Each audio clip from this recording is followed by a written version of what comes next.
Green മീഡിയസിലേക്ക് സ്വാഗതം. പുഷ്പ 2 ഇറങ്ങി 12 ദിനങ്ങൾ പിന്നിടുകയാണ്. സിനിമയുടെ 12ാം ദിനത്തെ കളക്ഷൻ റിപ്പോർട്ടുകളിലേക്ക് കടന്നു വരാം. അതിനു മുമ്പ് ചാനൽ ആദ്യമായിട്ടാണ് കാണുന്നത്, ഇതുവരെ സബ്സ്ക്രൈബ് ചെയ്തിട്ടില്ല എങ്കിൽ ഒന്ന് സബ്സ്ക്രിപ്ഷൻ പരിഗണിക്കണമെന്ന് അഭ്യർത്ഥിക്കുന്നു. ഒപ്പം ലൈക്കും ഷെയറും ഒക്കെ ഒന്ന് ചെയ്തു തരണമെന്ന് ഒരിക്കൽ കൂടി അഭ്യർത്ഥിക്കുകയാണ്. സിനിമ 12 ദിനങ്ങൾ പിന്നിടുകയാണ്. 11 ദിവസത്തെ ഒഫീഷ്യൽ കളക്ഷൻ റിപ്പോർട്ടുകൾ അണിയറ പ്രവർത്തകർ പുറത്തുവിട്ടു. ആ പുറത്തുവിട്ട ഒരു കണക്കിൽ നിന്ന് തന്നെ നമുക്ക് കാണാൻ കഴിയുന്നു 1409 കോടിയാണ് സിനിമ 11 ദിവസങ്ങൾ കൊണ്ട് നേടിയിരിക്കുന്നത്. വേൾഡ് വൈഡ് ആയിട്ട് അതൊരു റെക്കോർഡ് തന്നെയാണ് എന്ന് പറയാം. ഇതുവരെ ഒരു ഇന്ത്യൻ സിനിമയ്ക്ക് കഴിയാത്ത ഒരു കാര്യം തന്നെയാണ് ഇത്ര വേഗത്തിൽ ഈ സിനിമ ചെയ്തുകൊണ്ടിരിക്കുന്നത്.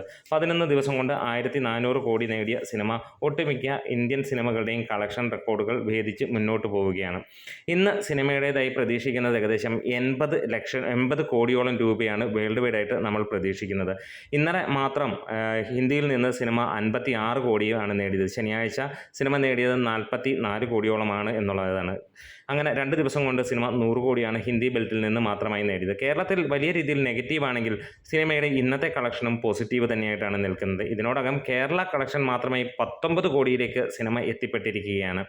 സിനിമ 507 ഷോകൾ ഇന്ന് ട്രാക്ക് ചെയ്യപ്പെട്ടപ്പോൾ നമുക്ക് കിട്ടുന്ന കണക്കുകൾ പ്രകാരം ട്രാക്കേഴ്സ് പുറത്തുവിട്ടത് 14 ലക്ഷം രൂപയോളമാണ്. അതായത് ഏറെക്കുറെ 28 ലക്ഷം രൂപയ്ക്ക് മുകളിലാണ് സിനിമയുടെ കളക്ഷൻ ഇന്നും വന്നിരിക്കുന്നത്. ഇന്നലെ ഇതേ സമയത്ത് സിനിമയ്ക്ക് 40 ലക്ഷം രൂപയോളമായിരുന്നു. നമുക്കറിയാം ഒരു അവധി ദിവസമാണ്.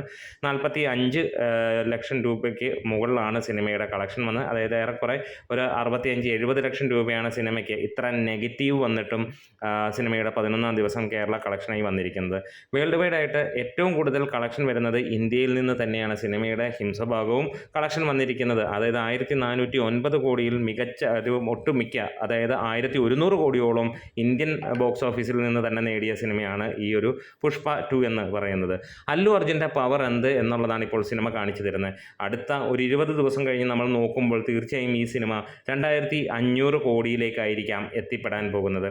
ഇനി സിനിമയുടെ മുന്നിൽ നിൽക്കുന്നത് ഏറ്റവും വലിയ വെല്ലുവിളി ബാഹുബലിയുടെ കളക്ഷനാണ്. 1800 കോടിയോളമാണ് സിനിമയുടെ കളക്ഷൻ. അതായത് ഇനിയും 400 കോടി വേണം എന്നുള്ളതാണ്. അതായത് ഈ വരുന്ന ശനി ഞായറോട് കൂടി സിനിമ ഏറെക്കുറെ ആ ഒരു കളക്ഷൻ റെക്കോർഡ് തകർക്കുമെന്നുള്ളത് ഉറപ്പിക്കാവുന്നതാണ്. എന്തായാലും നിങ്ങൾ ആരൊക്കെയാണ് ഇന്ന് സിനിമ കാണുന്നത്, അതേപോലെ തന്നെ കേരളത്തിന് പുറത്ത് നിന്ന് വീഡിയോ കാണുന്നവർ അവിടെ നിങ്ങൾ സിനിമ കാണുന്നത് എങ്ങനെയാണ്, ഇന്നത്തെ തിരക്ക് കാര്യങ്ങൾ നിങ്ങളുടെ ഏരിയയിൽ എങ്ങനെയാണെന്നുള്ളതൊന്ന് കമൻസിലൂടെ രേഖപ്പെടുത്താം. Green medias.